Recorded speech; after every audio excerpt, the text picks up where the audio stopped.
If I would change one moment in my life, it could be a time when I stayed silent. Instead of speaking up, it happened during a group project in school. A friend of mine was struggling, overwhelmed, anxious, clearly doing most of the work.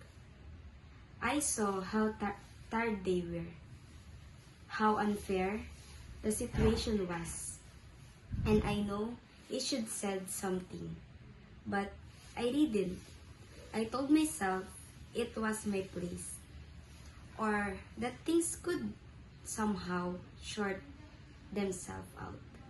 Looking back, I realized that silence can be just as powerful as action. Sometimes, in the wrong decision, my friend needed support and I had the chance to offer it. That moment taught that avoiding discomfort doesn't protect anyone. It just allows problems to grow. If I could go back, I would speak up. I call a group meeting, distribute the task, and make sure every voice heard, including oath. More importantly, I show my friend that they were alone.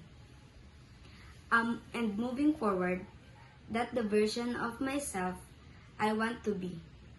Someone who doesn't wait for the right moment to the right thing. Someone who chooses courage over comfort. Even when they hard, that moment shaped me. Not because of was perfect, but because I show me who I want to become.